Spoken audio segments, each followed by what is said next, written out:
Good communication is the bridge between confusion and clarity. Nat Turner. Welcome, and I'm so glad that you're here. Here we talk about personal development, relationships, and mental health, just to name a few. My name is Carmen, a registered counsellor who is passionate about coming alongside people. This podcast is designed to create a discussion and bring awareness, with each episode encouraging, equipping, and empowering you so you can live your best life. Let's get started.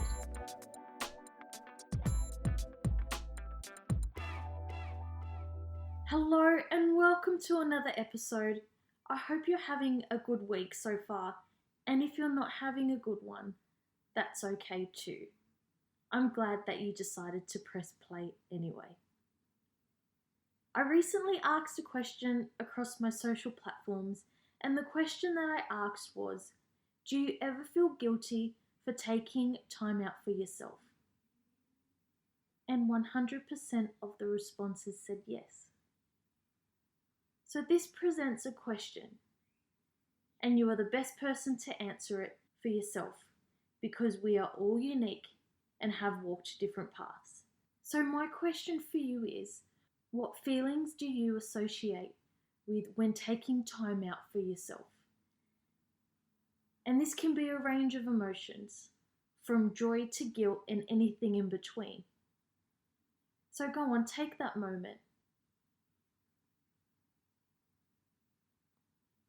So then the next question for you is, do these feelings either stop you from taking the time out for yourself altogether, or do they encourage you to take that time out for yourself?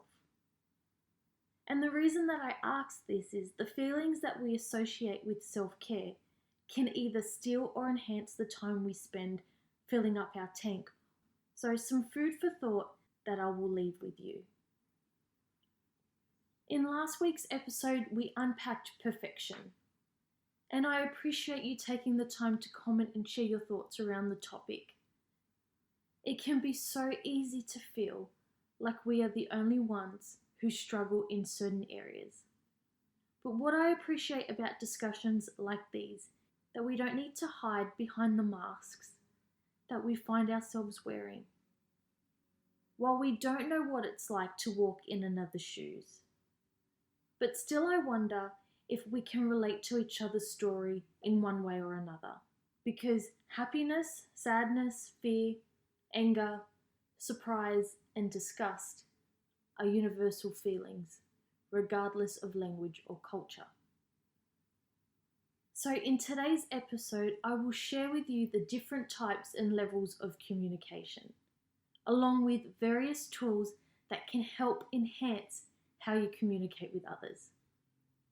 Communication is simply the act of transferring information from one place, person, or group to another.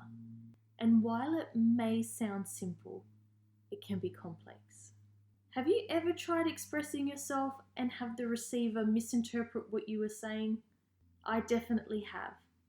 And this is because the message can be affected by emotions, the medium in which we use, cultural or social backgrounds, and even location.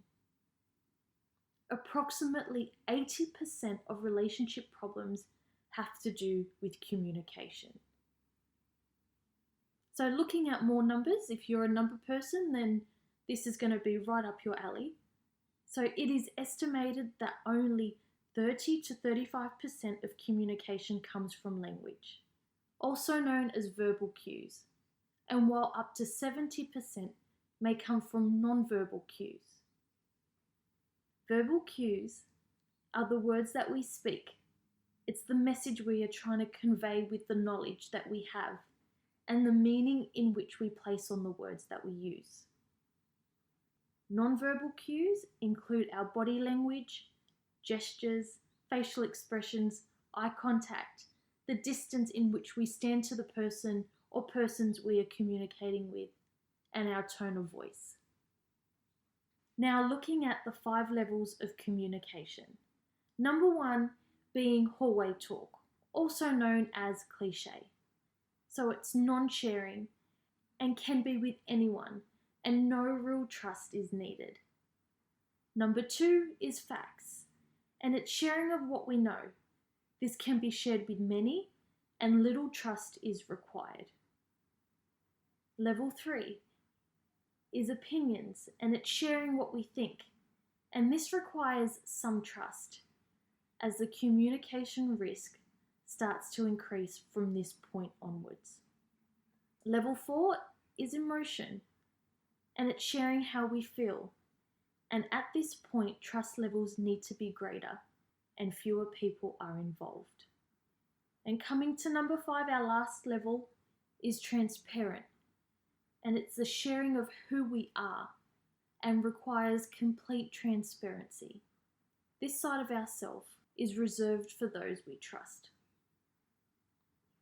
So if you are wanting to create an atmosphere for open communication, a starting point can be choose the right time to communicate, especially when it's about things that are important.